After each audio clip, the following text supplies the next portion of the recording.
Hello, beautiful creative people. Welcome to howtoartjournal.com. I'm your creative tour guide and fellow art journal lover, Kiala Givehand. Today I chat with Kelly Johnson about her creative journey and the power of nature journaling.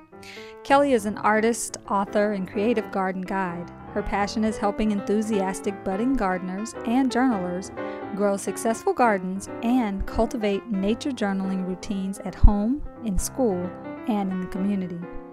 Kelly's grandparents taught her how to garden when she was a child, and as an adult, she became a Montessori teacher and wanted to do the same for her students. After 10 years of school gardening, Kelly started teaching classes and guiding adults and children to successfully grow their own gardens. Through her books, workshops, consultations, and digital materials, she empowers people to reconnect to the natural world by learning to listen to what she calls nature's whispers. Listen in as I chat with Kelly about what inspires her art and learn how we can all draw ourselves back to nature. So Kelly, thank you so much for joining me today. I'm excited to interview you. I've been admiring your work for about a year now. You know that since we first connected, and I just adore the art that you do. I adore the work that you're putting out in the world, and I think it is so amazing and beautiful that you are on this nature journaling journey, and I can't wait to share you and your work with the world. So welcome. Thank you so much for having me. Likewise. Awesome. So listen, I want to just jump right in and ask you what brought you to art journaling, nature journaling, and just art in general, because I feel like there's a story in there that I don't know, and I'm dying to hear it. Yeah, I guess it's been sort of like a lifetime thing. I always have been interested in art since I was really small. Like, it's what I remembered just wanting to do when I was younger. I either wanted to be outside, or I wanted to, if I was inside, I wanted to be drawing or making something. Yeah. So, and my parents were really supportive of that, luckily. And all through elementary, they put me in whatever art class I felt like taking, when they could put me in it. And even through high school, they were really supportive. They got it so I could take, I think I had 4 art classes. I don't even know how it happened. Didn't go to regular class. I had 4 art classes in high school, and they let me take art classes at the college. And when I wanted to apply to go to art school, and I mean, we're talking early 90s at this point, art school wasn't quite as popular at this time. Everyone's you go to art school, you're going to just be starving, living right, poor, starving artist. You'll never make any money. Yeah, exactly. So, but they didn't even bat an eye. I think they probably knew. Art basically kept me sane throughout my adolescence. So I think they were yeah, this is the right path for you. That's awesome. Yeah, and they knew I wasn't, I was always pushing the boundaries, testing the limits, trying to go further than whether conditioned cultural norms or whatever. So yeah, it was great. So I went to art school. So my whole life I was just making art. I mean, stained glass and metal casting and drawing and painting, everything. Okay. I just wanted to be doing it. I knew there was something in there that I didn't know. Stained glass. Yeah, never heard you mention that. So I knew there would be some nugget in there. I was really into that for quite a while. And yeah, neither of my parents are technically artists, but my mom was always making, these hair clips, actually. She made them, I'm still wearing them. I love it. And my dad is he knows how to do a lot of things. He just works a lot. So he doesn't do them. But I think both of them are definitely in the artistic vein. And my sister's a dancer, and my mom really likes dancing. So, but my great grandmother and grandmother's side, they were all they grew up in the country. They made everything with their hands. And my great grandmother and my great aunt are amazing sewers, were amazing sewers. And then my dad's dad, he did painting as a hobby, but he did fine woodworking. He built furniture and stuff. So I think I had it coming from back in the roots. Yeah, I had great aunts that were a great aunt that was a photographer, like in the early 1900s and stuff. So, so yeah, it's kind of in your woven into your DNA. Yeah, it is. It is. Yeah. So that's how I was always having sketchbooks and things. And then in graduate school. Oh, after college, I painted murals professionally for a while, and that was really fun and exciting, and seemed glamorous on the outside, but it was really not so much on the inside. Right. And then I taught art to kids, and then in graduate school was where I discovered nature journaling. I had always been inspired by nature, but it's where I learned about this like amazing historic practice that was so common at the turn of the century, like as a response to the Industrial Revolution, connecting people to nature. And it was also a great, an important part of first wave feminism, because if women were doing art or writing, they were allowed to go out into nature alone. Oh, wow. It provided this sort of freedom for women at that time that they weren't getting in other avenues. Yeah. So that drew me to the idea beyond just like, oh, I love drawing plants. Beyond just that, my major in art school was photography, and I did a lot of historic processes from the turn of the century where you actually print on watercolor paper. Oh, wow. Things like that. So cyanotype and gum bichromate were my focuses. So I was printing on watercolor paper and then doing drawings and paintings over top. Oh, wow. So you're like painting emulsions on. Yeah. So a lot of natural forms and things. And cyanotype originally was used by botanists because you paint the chemicals onto the watercolor paper, and then they would lay leaves down and print them in the sun and get these perfect outlines. You've probably seen those before. They're really cool. I have. And I actually have seen in the last 6 to 8 months or so in the art journaling world, I've seen sun printing come back in favor. Yeah. So people have been people have been talking a lot about this. I guess there's some sun printing kits you can go and buy from like Dick Blick Art, that thing. Yeah. So that's interesting to hear that tie-in between the sort of fine art world and the mixed media art journaling world. Yeah. It's great because now you can even buy the kits where it's printed on where you can sun print on fabric. Oh, wow. They have fabric and paper, and they have multiple size papers. So back in the mid 90s, when I was doing this all the time, we had to like mix the chemicals. And sometimes at like a science store or a nature store, you might find a little tiny sun print kit. Like it's been around, but they just weren't as popular as they are today. So I've kind of got this web. And then it wasn't until recently in the past year, I learned about the art journaling world. And I was like, whoa, people do this? I had no idea. Like, I'm kind of like in a bubble a lot of the time. Right. I mean, you've been a teacher for a long time too. You were a teacher for many years. And when you're a teacher, a classroom K-12 kind of teacher, our lives are consumed with either actual physical presence in the classroom or mental space of holding our kids and our assignments and what can I do next with them. That's it. It's like you're on 24 hours a day as a teacher and nothing else really can get in. It's so true. During the school year, it is like that is that. And I also so that was the one thing, like during the school year I could do like sewing projects, but anything like a little bit wider, creative kind of like taxed me too much during the school year because I taught first and second grade combined, and I taught art to the entire elementary, and I taught music to the entire elementary too. So I had those creative outlets as well, but there's a lot going on. Yeah. I didn't know you taught music as well. I knew you taught art. I didn't know you taught music. How amazing. That's another secret. I play piano and guitar. What? Oh my God. I love it. This is why I love interviewing people because I get to learn so much more. You know, like there's the stuff people put out in the world, their public self. Yeah. And then there's the stuff that you're like, no one cares about that. But that's awesome. I love to know that you are doing that. So I'm going to ask you then, you mentioned the sewing. And I don't know if you have any on hand to show us, but I know that I know that you have some items in your Etsy store that you've sewn and that I think you maybe even give directions for people if they want to do their own or something like that? Why don't you just show us what you have in that part of your work? So even though my great grandmother and my great aunt were amazing makers, they didn't really teach me. My grandmother, she would rather be up in a tree than sewing. She never learned. She could like hem and do little things, but she never learned any of it.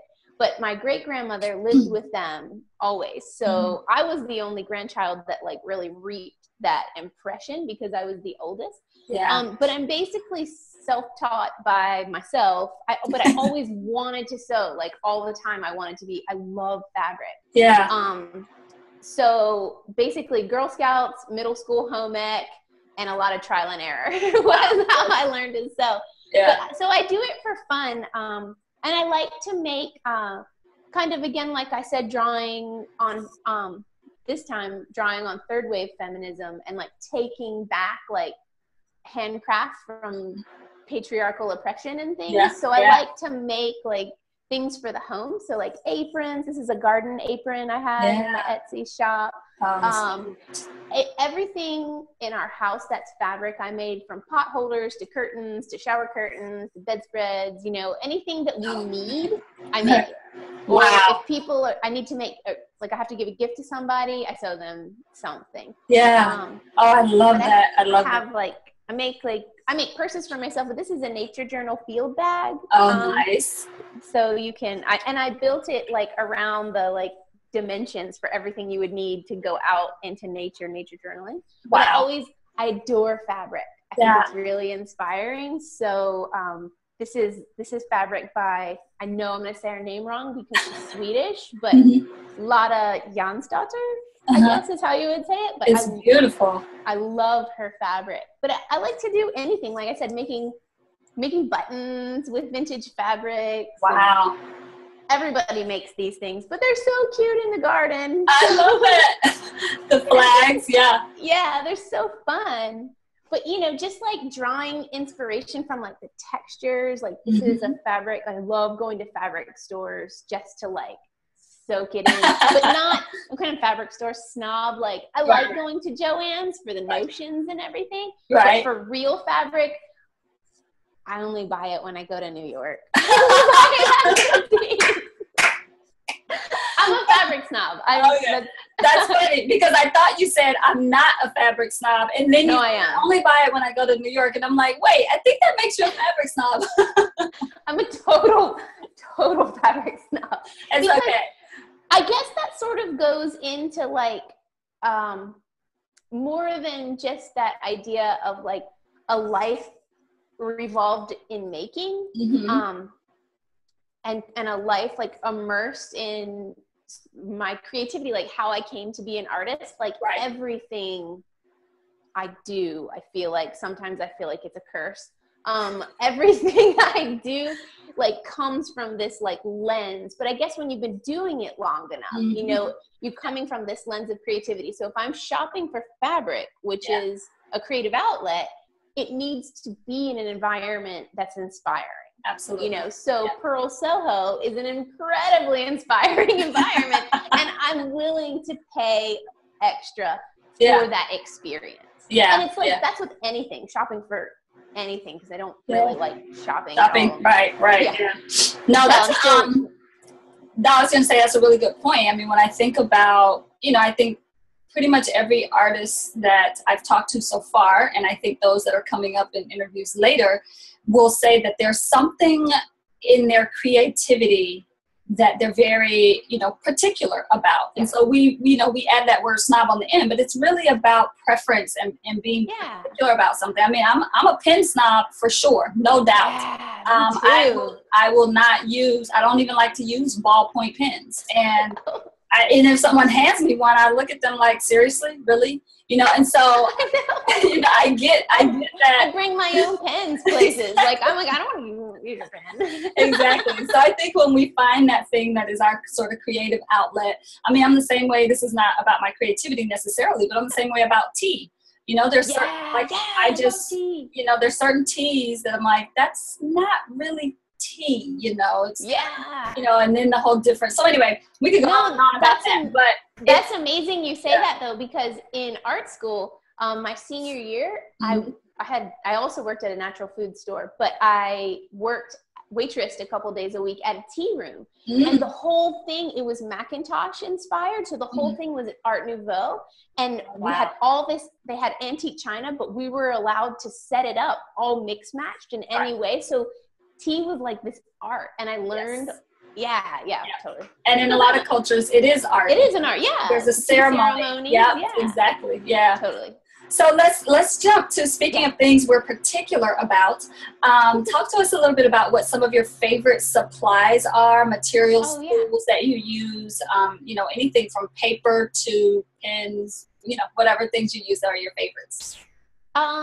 Yeah, I've got a few. Yeah, so, we love a show and tell. I think that brushes are perhaps something you can be most particular about when you're painting. Okay. When I'm doing illustrations, like for my book or for anything that I'm making for Wings, Worms, and Wonder, my favorite thing to do is watercolor with India ink. Oh, wow. So to pop it out. So I love these Winsor Newton brushes, these clear ones. Oh, I'm like a super sucker. If I could have all of these, I would totally have these. But I also like, and I buy all synthetic as well. I don't use the real animal hair. And, you know, I'll make do with, you know, some non. But generally like 6s and 4s and 10s and 2s. Those are like my go-to brushes. I guess this one's the 3 sizes. And then the 0 I'll use, and I generally, I don't know if everyone feels like this, when I'm painting, I like the shorter style. I think I like the shorter as well. Yeah, when I'm outlining, I like the longer style. I feel like it gives more control. Because, you know, India ink, like I love these little, even the way the bottle looks is sort of inspiring, those little vintage.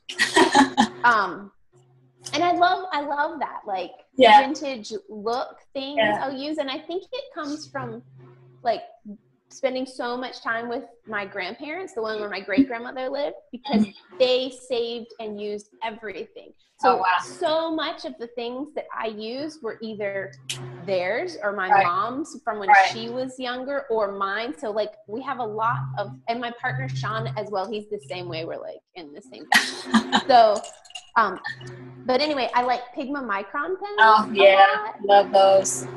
Because they're kind of, you know, India ink in a pen form. And then when I'm drawing under drawings for watercolor illustrations, I like these Prismacolor regular pencils, like pencils. Okay. They're called Prismacolor turquoise, but they don't write turquoise. They write pencil.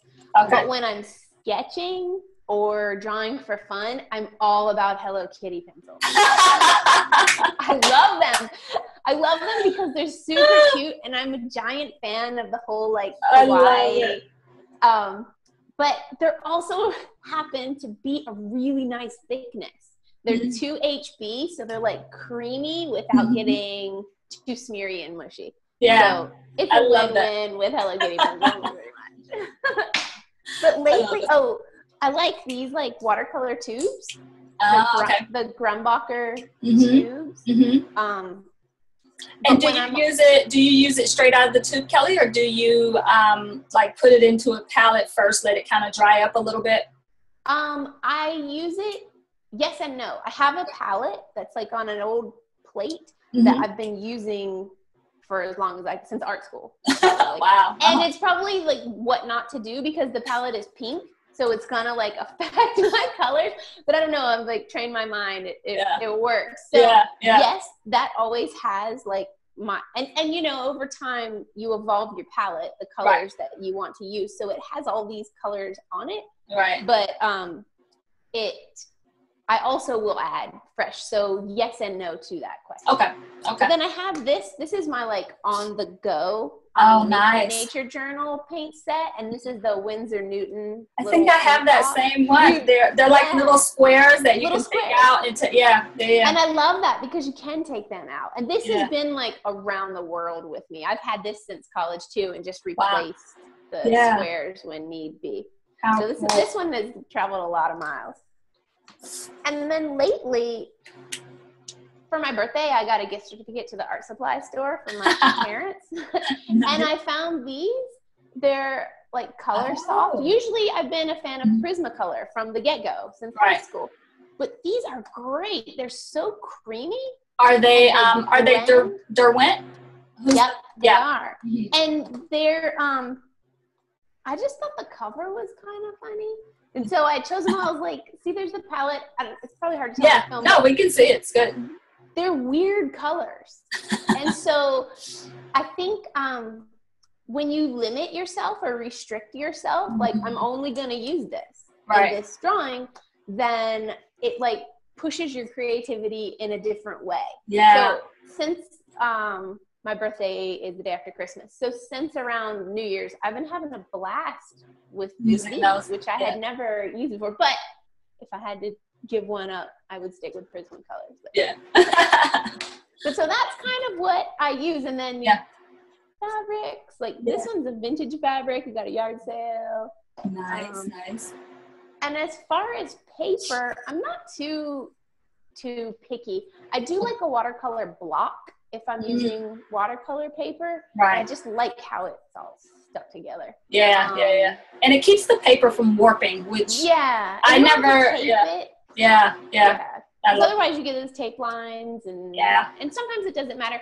But for my illustrations, I use cold pressed Bristol board. Oh, okay. Yeah, so I don't paint my illustrations on watercolor paper. Gotcha. Okay. So that's good to know, though.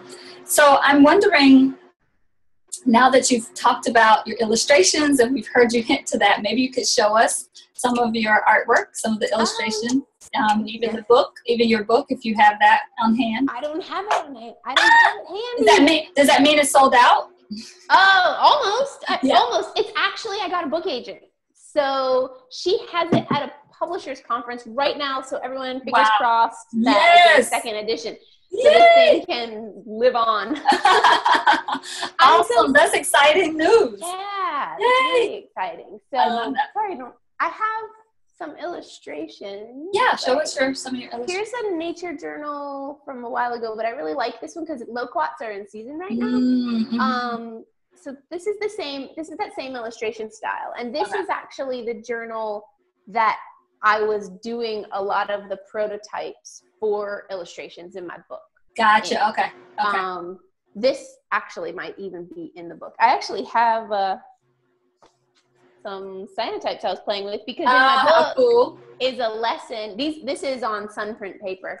Sunprint paper stays a little more blue than if you're doing real cyanotypes. You can get a lot more detail in white in a real one. But I have a lesson in my book on using cyanotype with children. Oh, cool. So there's that. This is, I've been having a blast with this little nature sketch brand journal. Oh, nice. Okay.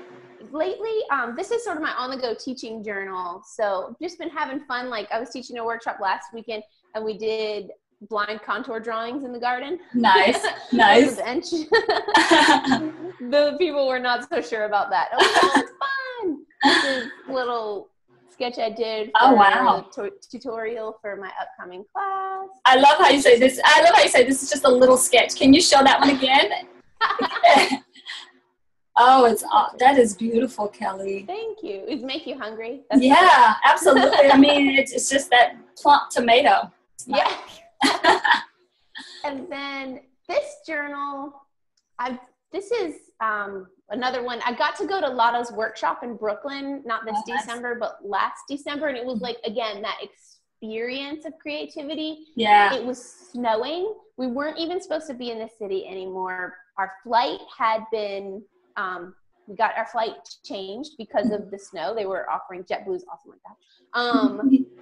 And so we got to go to an open studio where she sells things out of her studio. So I got this little sketchbook there.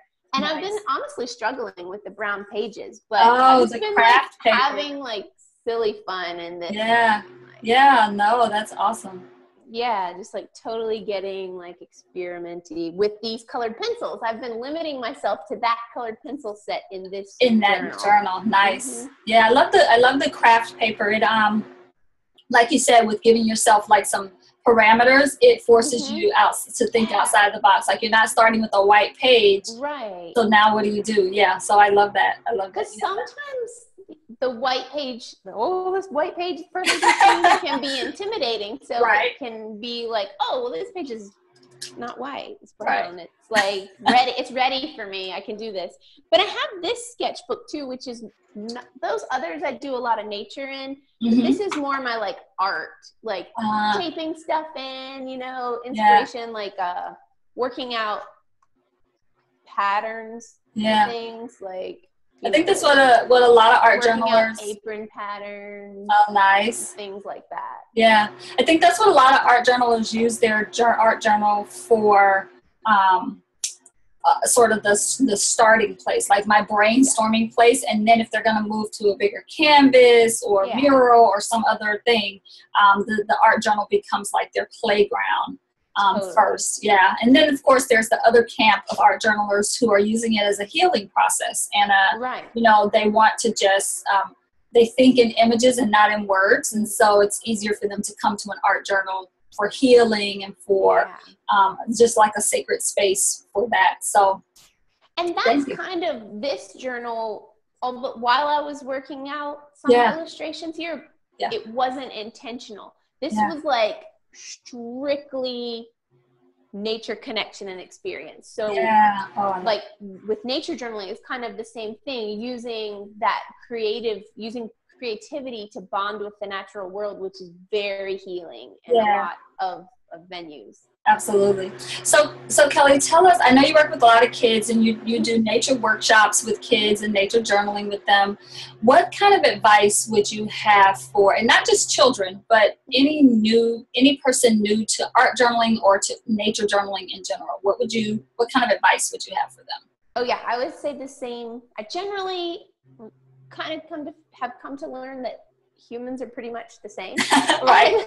The children and the adults, like I basically tell them the same thing. When I was teaching art at elementary school, I used projects from college, just simplified. And when I'm teaching adults, I now use the projects I developed with children on that. I love it. Just like I speak about them in a different way, but it's basically the same. So I would say the first thing is just like start close to home. Start with what you know and what you love. It doesn't have to be this. A lot of people think meaningful nature experience has to be this grandiose thing, like you have to go to Yellowstone or Yosemite. And I totally disagree. I think that the tomato in your fridge is an amazing piece of nature.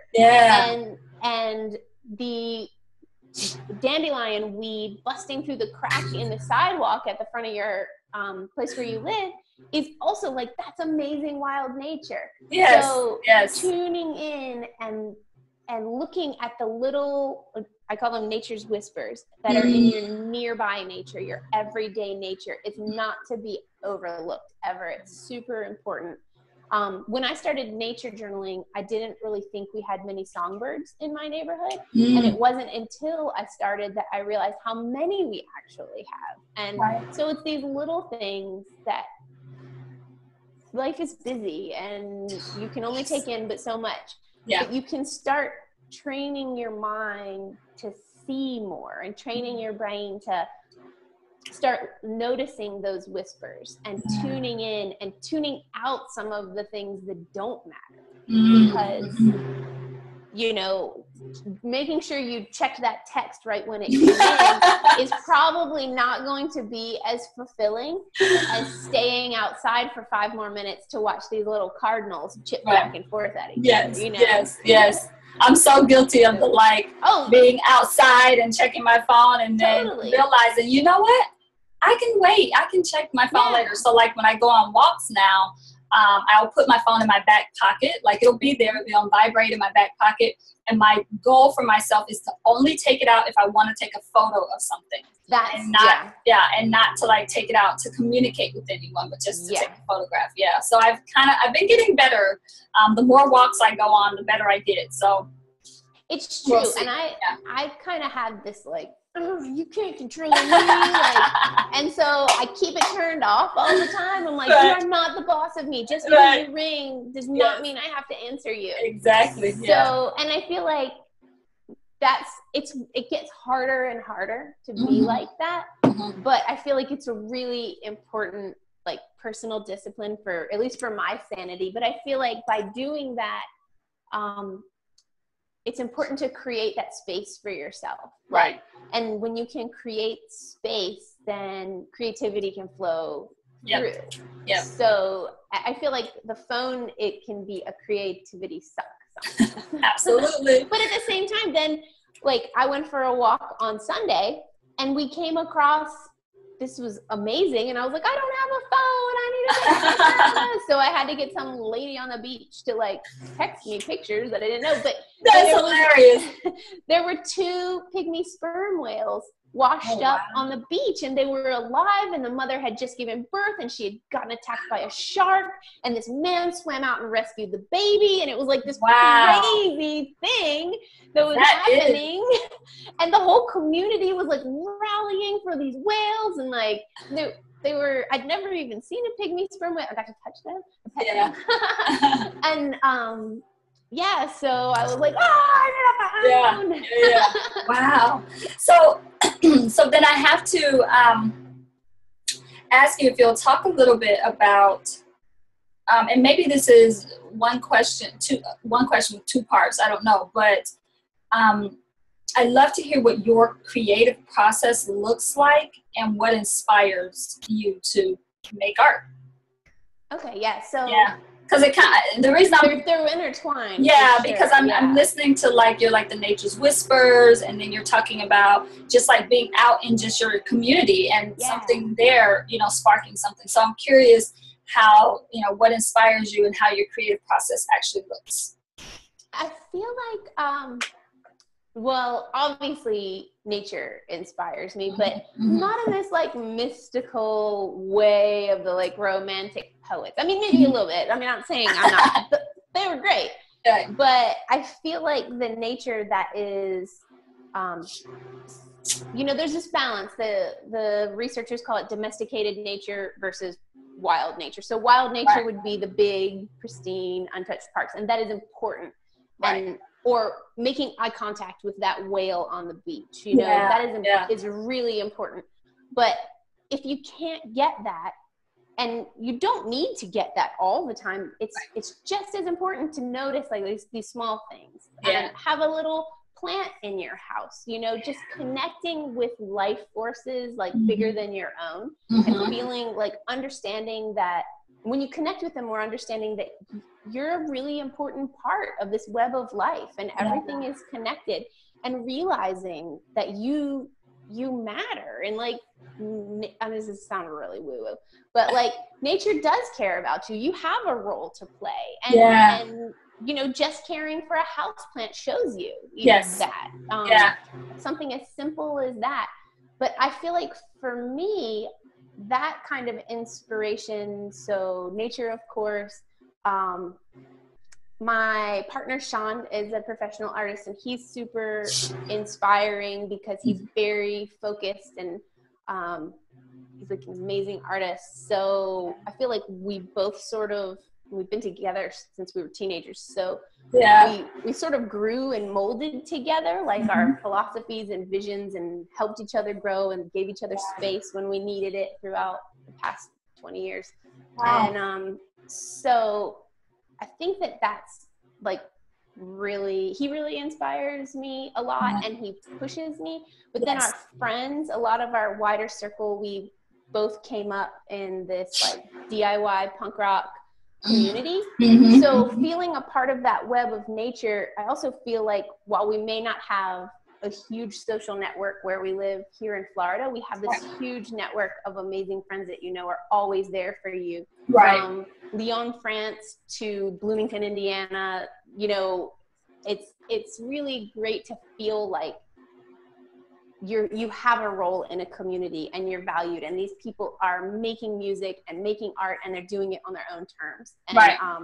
And that's kind of, you know, the ethic that we come from. So I really think that ethics are inspiring, and really working for like more intentional community, I guess, like Yes. like environmental ethic and gender politics and things. Those really inspire me. Right. But on the other hand, like super cute bowls from Japan inspire. Where's this little panda's face? Super cute bowls from like Asia inspire me. Right. So it's, you know, everybody has a spectrum. Right. Right. But then as far as that, how that inspiration informs my creative practice, I think it really does, because sort of committing to something for so long, whether it's this scene or whether it's nature or whether it's your art, it's almost, the practice is in setting boundaries for yourself. So, and like I said, with the colored pencils, it's kind of the same thing. So I feel like a lot of my creativity flow comes from the fact that I create these like barriers against like normative American culture, like, and it helps me to feel like I said before, like there's space, because if there's no space, like when I get running around too much or too busy or feel pulled in too many directions, like I have a harder time like being creative on the page. Yeah. Like I'm not saying I may not still be, you know, looking through the lens of my own mind, because that's how I've evolved and grown as a person. But yeah, like whether it's boundaries from like the way I eat or what I allow, like how much time I allow the phone or the computer to be the boss of me. So setting those boundaries and disciplines. And I think I lived at an ashram for a little while, and Swamis taught me a lot about that. Like Swamis, like if they need to do something, they do it right then and then it's done. So not putting anything off, like have a very minimal, tidy house. I have a very, like a lot of artists might have a crazy workspace. I do not, like neither of us have, we share a studio. So it's not a crazy workspace. And like downsize, we have one car. We have, you know, by American standards, a small house. And we, like, I have a clean inbox, a clean desktop, like, and the clean inbox. Yeah, I have a very clean inbox. If an email has been in there for more than a couple of days, it's like making me feel crazy. So I really try to stay on top of things, and I'm not a big procrastinator by personality anyway, though. So I feel like by setting boundaries for myself, it really lets creativity flow. And part of that is getting up in the morning. Like, fortunately, right now I can wake up when I want to, which isn't late, but then doing some breathing and meditation, and then getting out into nature. And I feel really fortunate because I have this balance of wild nature and domesticated nature. So I have like my garden, and then I have the gardens that I also create work and facilitate like within the community. But then I also have the ocean, which is wild nature all the time. All the time. So, and doing things, being physical and making sure I get it enough like daylight, sunlight, like I feel like that really makes me feel creative. I'm learning that too, that important. That sun really does something different for me. If I have spent some time in the sun each day, I sleep better at night. So that's it, like charges you up with life force. Like we need that. And even in Florida, where you have to wear sunscreen, but we make sure we go out for a walk on the beach almost every morning without sunscreen, so early enough that we can, so we can like, so it can actually touch your skin. Yeah. People get vitamin D deficient from wearing too much sunscreen. Absolutely. Absolutely. But then we also try to go for a walk on the beach at nighttime, because fortunately it's very safe here at our beach. And, and you can walk on the beach at nighttime and, you know, just experience these different rhythms, like really tuning into nature's rhythms and patterns and letting those sort of inform the way you're living your life. Like if strawberries aren't in season, don't eat strawberries. Like, they're not going to taste as good, you know, just sort of tapping into that flow of nature. I love that, nature's rhythm. And what was the other word you said? Nature's and patterns. Patterns, I love that. I'm jotting things down as you say them. I'm like, yes, that's awesome. Even the, like, you know, wild nature versus domesticated nature. Just things like that when you're like, oh, I need to sit with that for a little while. I need to think about that. I need to think about how much, do I have a balance? Do I even have, I'm like, when you said that about having a plant in your house, I'm like, do I have a plant in my house right now? So yeah, just kind of thinking about how that can change and shift your environment, and that's and your whole headspace, and make you feel good about yourself. Like when you shop, if you have to buy groceries at a store or a time that's more inspiring. Everything you do it in a way that adds like a better quality of life. Like we do not have to have a terrible quality of life, like, or we don't have to feel overwhelmed or hurried or rushed. And nor do the children in our lives, nor do they deserve that. So, like, I love it. I mean, what you're basically talking about is this thing, I think my family is like, how do you always preach in that? It's like this idea of living with intention, like do things with intention. Stop being mindless and just sort of walking through your day, but live with intention, create with intention, cook with intention, like everything, you know, be intentional about how you live. So listen, I'm gonna so important. So I'm gonna bring us out by having you talk to us a little bit, because I know you have an amazing e-course that's launching right now. It's in the middle of launching. I think you just opened the registration, and so we are. I'm wanting to really have you share that with folks, because I think, you know, I've been in the art journaling world for a little while now, quietly for probably the first 5 years of my art journaling journey. I was sort of a lurker and I just stayed on the fringes. I was afraid to like jump in, you know, how you have people, you know, like if you're doing double dutch and you have people, you know, twirling the ropes and you're just kind of like pretending like you're going to jump in, but you don't actually jump. I think I did that for about 5 years as an art journaler. I never shared my art, I never took pictures, and never even, and so I know there are others like that right now who have that same, you know, place where they're just like on the outskirts, on the fringes. But the one thing I know in just my time as, you know, being in the art journaling world is that there's not a lot of people in the mixed media art journaling world who are teaching nature journaling courses. And so I'm so thrilled that you are taking on that piece and that you're going to be offering that to the world. So can you talk a little bit about your class, Draw Yourself Back to Nature?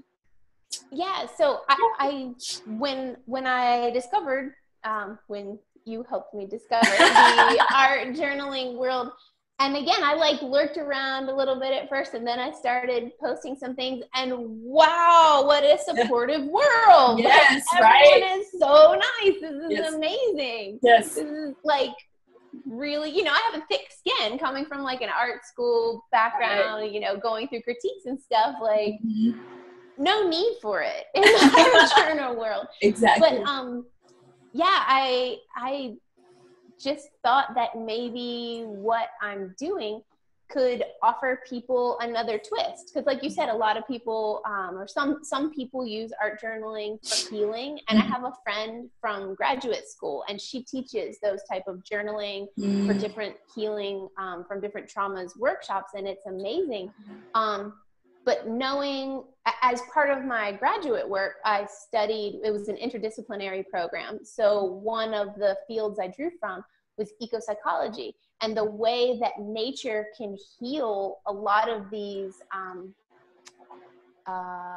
feelings or things that are happening to humans as they become more and more detached from nature. And so it all sort of evolved, like seeing kids in my classroom not being attached to nature, and then growing a garden with them, and then seeing how art, because I just was like, okay, what are we gonna do? Okay, let's go. Like, of course, like it was sort of my go-to. Yeah. So, and luckily it was Montessori school, so we were allowed. And we were allowed to have art. Imagine that. Exactly. So this whole thing was kind of a learning process over the past decade, but yeah, so all of that sort of led me to this, like, wow, maybe I have something to offer. Like, maybe this is what I can give people, an excuse to say, oh no, I can't run around with you and do errands today because I'm doing this nature journaling course and I'm going outside and I'm spending some time with me, for me, with my natural world. I'm going to bring along this 4-year-old and we're going to do this. Like, and that's something I always say, like, if you need a little boost of confidence, especially with your artwork, talk to a 4 to 7-year-old, particularly that window, and you will come away feeling so good about yourself. They're like inherently supportive. And because awesome. they see the essence of things instead of the intended thing we want them to see, what we want them to perceive. They see what is actually there and what's happening. What you're shining through. So I really want to give people this excuse. And you don't have to know how to draw. Like I like to say in my art classes, you're worried that you can't draw a straight line? Well, good, because there's no straight lines in nature. And that's what rulers are for. If you want to draw a straight line. Like, I don't need to draw a straight line. Like, and if I do, no problem. Grab a ruler, right? There's tools for that.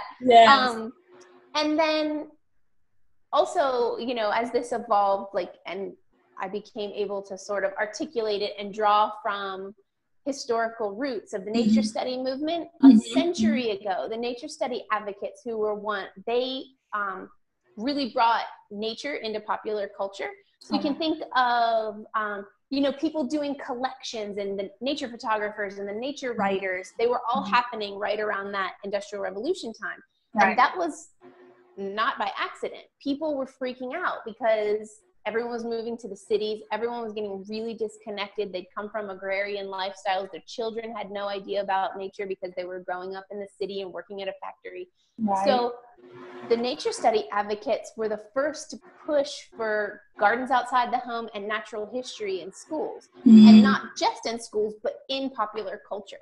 So really drawing on that, because if you take any of their writings, you can replace industrial society with technological society. We are in the same boat. Like, it all applies. It is in no way outdated. So I draw a lot from that. And then Rachel Carson, she was a nature studies student herself, and then went on to become a wonderful author and basically started the entire environmental movement. Her work inspired it. In the 60s, she was the first to talk about this sense of wonder and how important it is. And it's not just important for children. It's super important that we do provide the space for children to tap into sense of wonder and connection with nature, because childhood is the time that the naturalist intelligence is formed and grounded. But our brains are plastic. Like, they are not set in stone. You know that thing, you can learn and grow.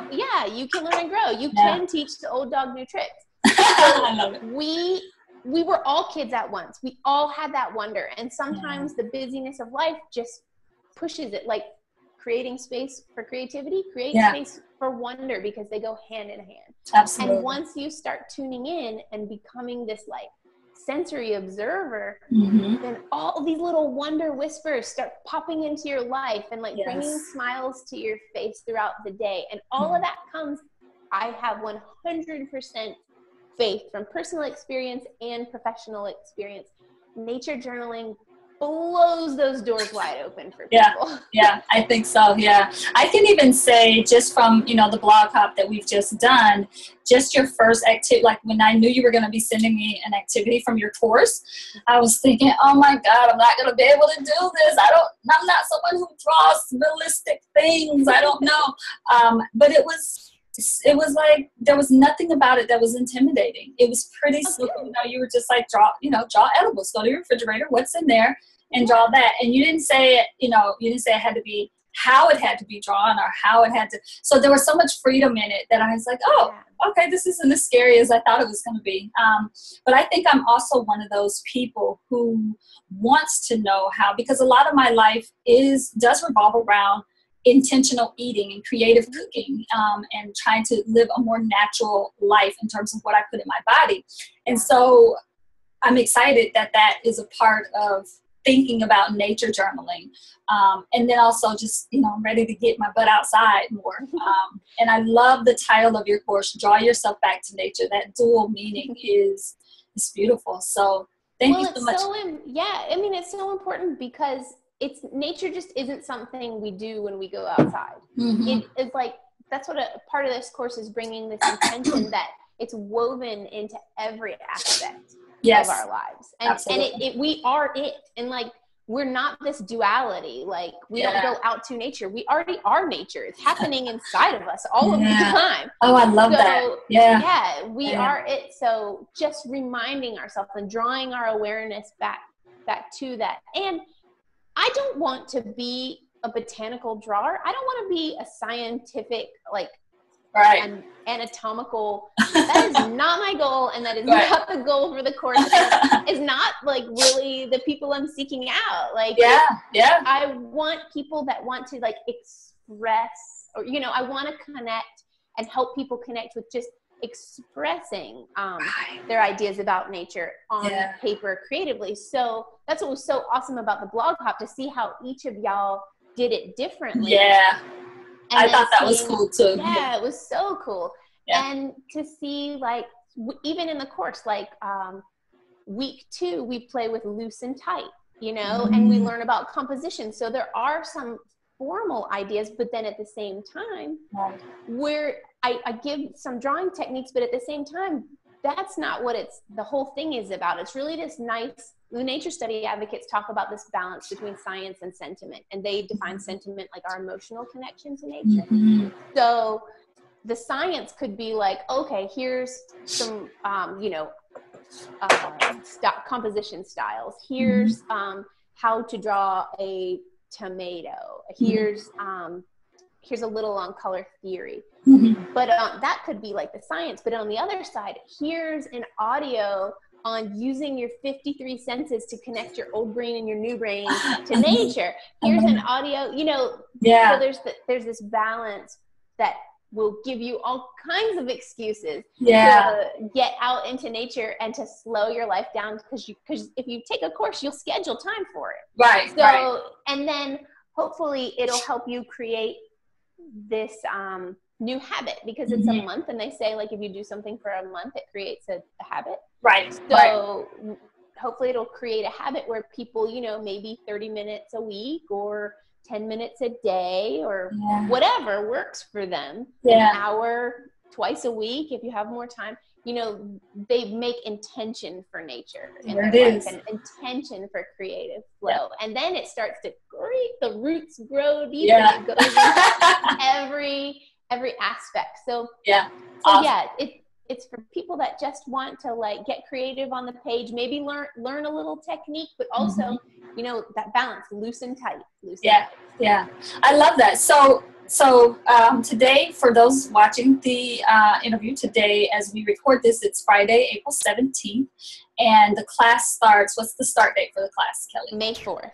May 4th. So you have tons of time to get yourselves on over to Kelly's blog, and I'll make sure you have all the information to get to wingswormsandwonder.com, and you'll be able to, sign up. And if you are watching this video on Friday the 17th, April 17th, 2015, you still have a chance to get in on the early bird special for the class. So head on over there, sign up for the class, go through the blog hop, look at all the different things that are happening around this course. Find Kelly on Twitter and Instagram and all the different places where she's sharing her work and helping spread some intentional living around nature. So Kelly, I just want to thank you for taking some time today to share what you're doing in the world. I cannot wait to share this with folks, get this up today so people can experience you, and more than that, so they can come over and join the class. So for those watching, super fun. I'm in the class. I'm going to be in the class. So please come and join, and we can be in community around our nature journaling. And this is totally like outside of my comfort zone, but I'm so ready. I'm so ready to try my hand at this, because I love looking. Like, my favorite thing to draw is my favorite thing to look at in terms of flowers is a calla lily. They're so beautiful. And you have one, I think, on your website, right? Do you have a picture of a calla lily? Maybe it's in the book, or it's a day lily, but the same family. Okay. Yeah. So, and every time I see that drawing of yours, I'm like, oh, I wish I could do that. So by the end of your course, I will have drawn at least one thing that looks like a calla lily. So the last, I said we were going to go, but do you have a set of your nature journal cards you can show us? Not with me. All right, so I'm terrible about this. All right, I will tell people about them. She has these amazing nature journaling cards that can be for adults or kids.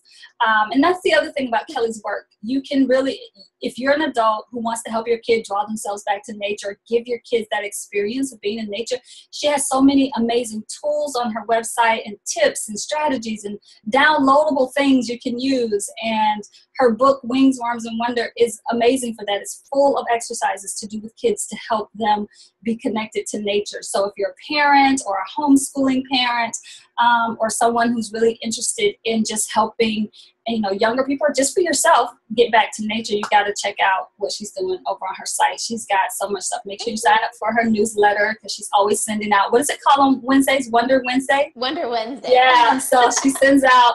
So you've got it. I mean, there's a lot of good stuff coming from you, Kelly. And so thank you for, being that person in the world who's trying to help us as a human race, just get back to nature, because I agree with you. There's something about the detaching from it that hardens us somehow. So the cool thing about this course that I really was intentional about creating, and all of my work actually, is it's not just for people that live on the edge of a national park. It's not just for people that have a gorgeous backyard garden. It's for everyone, no matter how urban of environment you live. Yeah. Because nature is everywhere, and a lot of big cities do wonderful jobs of bringing nature into people's lives. And a lot of suburbs do really horrible jobs about blocking nature out of people's lives. So no matter what environment you live in, you will be able to connect with nature in new ways that you maybe haven't thought about before, hopefully will have not thought about before, and then tie that nature into your life using the thread of art and creativity to sew it all together. Awesome. Well, I am looking forward to the journey, the 30-day journey, and I hope that I will see some of our How to Art Journal followers and some of my followers over at Givehand Creative joining me in this journey, because we're going to have tons of fun. It's going to be fun. Yeah, so I'm really excited. Yeah. And we're going to get our butts out of our seats and go outside. Yeah, take that journal out the door. I'm excited about that. So Kelly, thank you so much for spending some time with me here. Yeah. And we will catch up with you over on your blog and your Instagram feed, which, by the way, I love the photos that you post. So thank you. You can see pictures of those whales. Yeah. That I didn't take. I have to totally go check that out. Awesome. Thanks, Kelly. Bye. Bye.